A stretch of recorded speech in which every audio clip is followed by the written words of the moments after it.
लोगों, अब हम लोग पवित्र शास्त्र बाइबल में से देखें कि परमेश्वर का वचन आज की शाम को क्या कहता है। और अभी गीत में गाया गया, हर विश्वासी प्रेम से आए और खुशी से अपनी भेंट चढ़ाए। आज मैं भेंट के बारे में अगर थोड़ा बताऊं आपको कि भेंट हमारे लिए क्या काम करती है, इस पर थोड़ी देर मनन करेंगे। नीति वचन की पुस्तक और उसका 18 अध्याय और 16वां।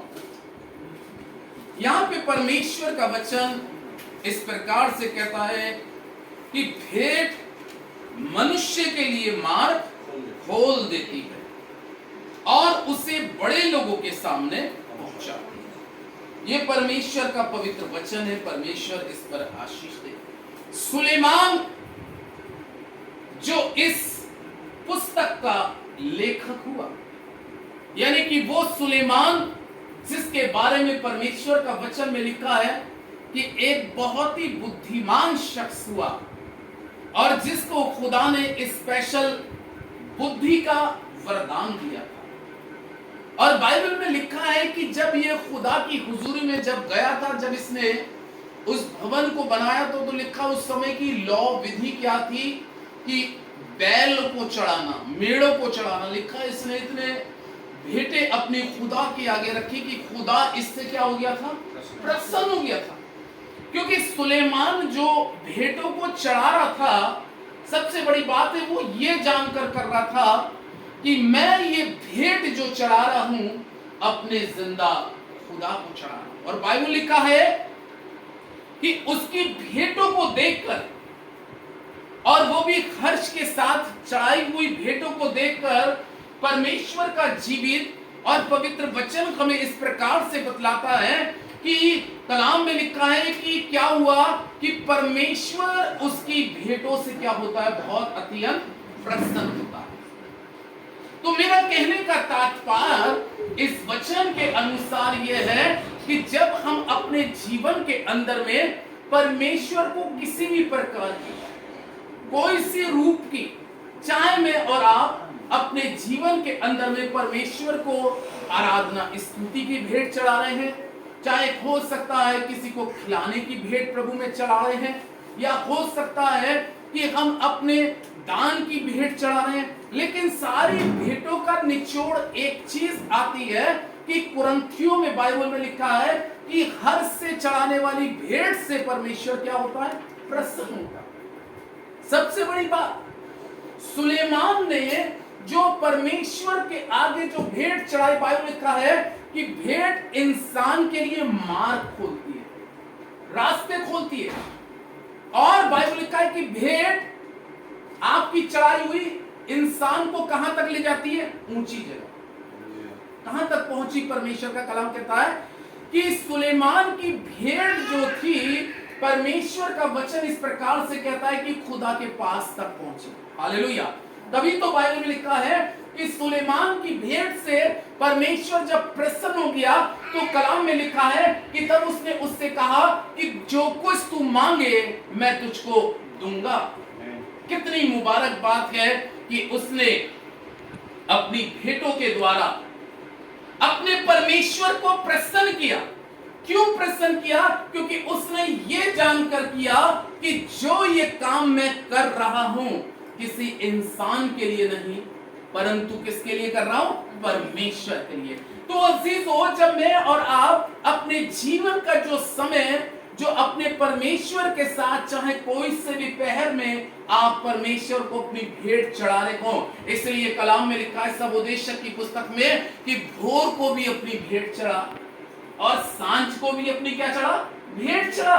क्योंकि तुझे ये नहीं मालूम कि कौन सी भेंट से परमेश्वर क्या हो जाए, प्रसन्न हो जाए, कौन सी भेंट तेरी परमेश्वर को अच्छी लग जाए। इसलिए सबोदेशक की भी पुस्तक में परमेश्वर के लोगों, यही सुलेमान ने इस बात को कहा कि भोर को भी भेंट चढ़ाया, सांझ को भी भेंट चढ़ा। कौन सी भेंट तेरी परमेश्वर के सामने पहुंच जाए और कौन सी भेंट के द्वारा परमेश्वर तुझसे प्रसन्न हो जाए और उस भेंट के द्वारा तेरे जीवन को आशीषित कर दे। और बाइबल में लिखा है इस सुलेमान के लिए कि परमेश्वर का जीवित और पवित्र वचन क्या बताता है कि सुलेमान की भेंट के द्वारा परमेश्वर इससे क्या होता है? प्रसन्न होता है। परमेश्वर इससे प्रसन्न हो गया। बाइबल लिखा है वो प्रसन्नता उसने ऐसे कलाम करी कि किस मन के साथ उसने परमेश्वर के लिए चढ़ाया। यानी कि इससे पहले कि जब हम अपने जीवन का जो भी पहलू आरंभ करते हैं चढ़ाने का, उसमें सबसे बड़ी बात है कि खुशी होना चाहिए, आनंद होना चाहिए, हर्ष होना चाहिए। और बाइबल में लिखा है ये जानकर करें कि हम जो कुछ कर रहे हैं किसके लिए कर रहे हैं? परमेश्वर के लिए कर रहे हैं। प्रेरितों की पुस्तक में और उसके 10 अध्याय के अंदर में लिखा है कि कुरनेलियस नाम का एक व्यक्ति था जो इतलियानी नामक पलटन का क्या था? सूबेदार था। और परमेश्वर का वचन में क्या लिखा है कि वो प्रतिरोज यहूदी लोगों को अपनी क्या चढ़ाता था? भेंट चढ़ाता। इतलियानी नामक पलटन का सूबेदार था। और बाइबल लिखा है जो यहूदी लोग उसके पास आते थे, कलाम में लिखा है कि वो उनको उत्तम से उत्तम भेंटों को चढ़ाता था। और बाइबल में लिखा है कि केवल वो भेंट ही नहीं चढ़ाता था, लेकिन परमेश्वर का जीवित और पवित्र वचन हमें इस प्रकार से कहता है कि वो उस भेंट को चढ़ाने के साथ अपनी भेंट के लिए प्रार्थना भी करता था कि परमेश्वर जो मैंने तुझे चढ़ाया है, जो मैंने तुझको दिया है, यानी कि वो तेरे पास पहुंचे। और बाइबल में लिखा है कि भेंट को चढ़ाने के साथ साथ वो एक धर्मी जन था, एक भक्त भी था। और वचन में लिखा है परमेश्वर से डरता था और प्रार्थना में निरंतर रहता था। यानी कि आप उसके जीवन की 2-3 क्वालिटी को देखते हैं। नंबर 1 वो भक्त था, परमेश्वर के डर में चलता था। नंबर 2 वो परमेश्वर को बराबर भेंट चढ़ाता था। नंबर 3 वो बराबर परमेश्वर से क्या करता था? प्रार्थना करता था। यानी कि वो उस परमेश्वर के लिए हर तरीके से समर्पण था। एक दिन मालूम है क्या हुआ? परमेश्वर का कलाम इस प्रकार से कहता है, एक स्वर्गदूत उसके पास आके खड़ा हो गया। और बाइबल लिखा है कि वो स्वर्गदूत को देखकर कलाम में लिखा है कि वो भयभीत होने लगा, वो डरने लगा। तो स्वर्गदूत ने उससे क्या कहा? हे कुरनेलियस मत डर, ना भय खा, बल्कि तेरे लिए एक बहुत गुड न्यूज है। और क्या गुड न्यूज है? कि तेरी भेंट परमेश्वर के पास स्वीकार योग्य हो गई। जो तूने इस धरती पर किया, जो तूने इस जमीन के ऊपर में किया है, वो जिसके नाम से किया है वहां पर उसने तेरी को स्वीकार कर लिया। लेकिन अभी तुझे ये नहीं मालूम था कि तेरा किया हुआ काम जो है तेरा कंफर्म हुआ है या नहीं हुआ। लेकिन परमेश्वर ने मेरे को तेरे पास भेजा है, और इसलिए भेजा है कि जा और जाकर कुरनेलियस को बता दे।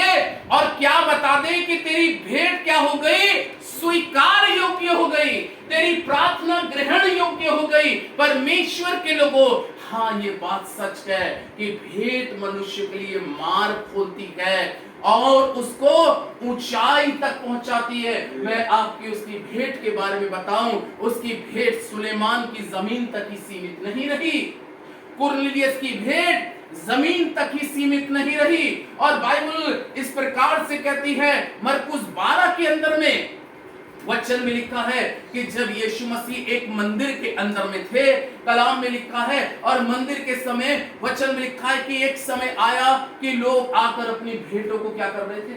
चढ़ा रहे थे। क्या चढ़ा रहे थे? भेंट ही तो चढ़ा रहे थे। और बाइबल में लिखा है कि यीशु मसीह सबकी भेंटों को देख रहा था। हालांकि उस जगह पर भेंट चढ़ाने वाले धनवानों की गिनती है कि बहुत बड़े बड़े धनवान भी थे और प्रभु के लोगों देने वाले बड़े बड़े मोटी रकम देने वाले थे। लेकिन सबसे बड़ी बात है कि खुदावन यीशु मसीह सबकी भेंटों पर नजर लगाए थे। आज हम अपने जीवन की जो भी भेंट चढ़ाते हैं, यानी कि उस पर खुदावन यीशु मसीह की क्या होती है? नजर होती है, 100% होती है। मालूम है क्या हुआ?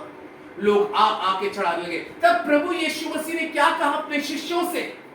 मैं तुमसे सच कहता हूं। कितनी अच्छी बात कही कि मैं तुमसे सच कहता हूं कि इस मंदिर में भेंट चढ़ाने वालों में इस कंगाल विधवा की सबसे बड़ी क्या है? भेंट, यानी कि उसकी सबसे बड़ी भेंट बताई। क्यों?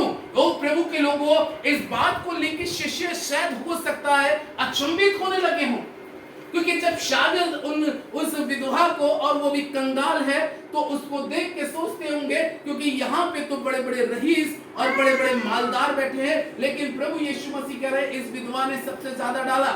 लेकिन प्रभु यीशु मसीह ने क्या कहा? मैं तुमसे सच कहता हूं सबने तो अपनी बढ़ती में से डाला। हाँ, सबने अपनी बढ़ती में से डाला, यानी कि जितनों ने डाला है इनके पास में अभी भी इतना ज्यादा है, इन्होंने वो अंश डाला है जो देने के बाद में इन पे कोई असर नहीं है। लेकिन इस विधवा की जो दान है, इस विधवा की जो भेंट है, ये वो भेंट है जिसमें दर्द है, ये वो भेंट है जिसके अंदर में कुछ लग रहा है, ये वो भेंट है जो प्रभु के पास में आंखों के सामने आ गई है। सबसे बड़ी बात है परमेश्वर के लोगों, हमारी और आपके काम जो है, सबसे बड़ी चीज क्या है? प्रभु यीशु मसीह के आंखों के सामने आना बहुत जरूरी है। अगर जब तक हमारे काम प्रभु यीशु मसीह की आंखों में, या जब तक उसको भाएंगे नहीं, तब तक हमारी भक्ति, हमारी आराधना, हमारा चढ़ावा वो क्या कैसा ठहरता है? व्यर्थ ठहरता है। इसलिए उत्पत्ति 4 में बाइबल कहती है, उत्पत्ति 4 में कलाम में लिखा है आदम के 2 बेटे हुए, एक का नाम कैन हुआ, एक का नाम हाबिल हुआ। और बाइबल कहती है कि कैन अपनी भूमि की उपज में से कुछ भेंट, कलाम में लिखा है, लाके उसने खुदा को चढ़ाई। और वचन में लिखा है उसका भाई हाबिल जो था, वचन में लिखा है कि वो भेड़ और बकरियों का क्या था? चरवाहा था।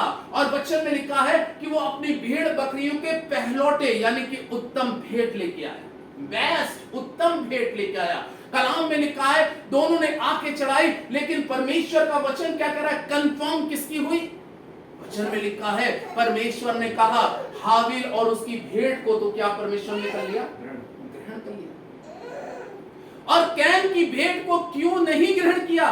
क्योंकि बाइबल में लिखा है कि कैन के काम अंदर से क्या नहीं थे? सही नहीं थे। चाह तो रहा था वो भेंट, लेकिन वो उस तरीके से नहीं चढ़ा रहा था, उस तरीके से नहीं कर रहा था जैसा परमेश्वर चाहता है। प्रभु के लोगों, इसलिए इस जगह पे हम देखते हैं उत्पत्ति 4 में कि कैन की भेंट को रिजेक्ट किया गया। और जब कैन की भेंट को रिजेक्ट किया गया तो परमेश्वर का वचन में लिखा है कि कैन बड़ा क्रोधित हुआ, दुखित हुआ। तो क्या लिखा है? परमेश्वर ने कहा कैन से यदि तू भला करे तो क्या तेरी भेंट ग्रहण ना की जाए, और अगर तू भला ना करे तो पाप तेरे कहां पे खड़ा है? द्वार पे खड़ा है, और उसकी अभिलाषा हमेशा तेरे विरुद्ध रहेगी। इसलिए मत्ती की इंजील में लिखा है कि जब तू वेदी पर जाए और जाकर भेंट चढ़ाने जाए, तो उससे पहले अगर तुझे स्मरण आए अपने भाई के लिए, बहन के लिए, परिवार के लिए, किसी संबंधी के लिए, पास्टर के लिए, तो ऐसा कलाम कहता है कि पहले भेंट चढ़ाने से पहले उस भेंट को तू वहीं पे छोड़ दे। क्या कर ले? पहले जाके मेल मिलाप कर। क्यों छोड़ दे? क्योंकि ये काम तू अगर इस कंडीशन में करेगा तो जिसके लिए कर रहा है वो उसको स्वीकार नहीं करेगा। इसलिए तो प्रभु यीशु मसीह ने मत्ती में ये बात कही कि जब तुम भेंट लेकर वेदी के पास में जाओ, उस समय स्मरण रखो, याद रखो कि तुम्हारे मन के अंदर में कोई किसी के प्रति बुरा, किसी के प्रति गलत, किसी की प्रति हानि करने की, किसी का प्रति नुकसान करने के लिए, किसी के लिए कुछ गलत सोच के तो नहीं बैठे हो, किसी का बुरा करने के लिए तो नहीं बैठे, किसी की हत्या करने को नहीं बैठे। इसलिए प्रभु यीशु मसीह कहते हैं कि पहले उस जगह पर अपनी भेंट को छोड़ दे। वहां पर एक समय आता है हमारे जीवन में, वो समय कौन सा आ? पश्चाताप का। कि पहले जाए और जिससे हमारे जीवन के अंदर में लग रहा है कि यहां पर गलत है, पहले जाकर उससे क्या कर ले? मेल कर, फिर आकर अपनी भेंट को चढ़ा, तब परमेश्वर तेरी भेंट को क्या करेगा? स्वीकार करेगा। हाँ परमेश्वर के लोगों, हमारी और आपके जीवन की भेंटों का अभी हम और आप कंफर्म नहीं कह सकते, एक क्लियर नहीं कर सकते कि प्रभु हमारी भेंट ग्रहण कर रहा है या नहीं कर रहा, लेकिन जो हम कर रहे हैं अगर निष्पाप कर रहे हैं, निष्कलंक कर रहे हैं और हर्ष के साथ कर रहे हैं, तो आपकी भेंट एक दिन आपको ऊंचे स्थान पे पहुंचाएगी और आप फलवंत होंगे। परमेश्वर आपको आशीष दे। आमीन। दुआ।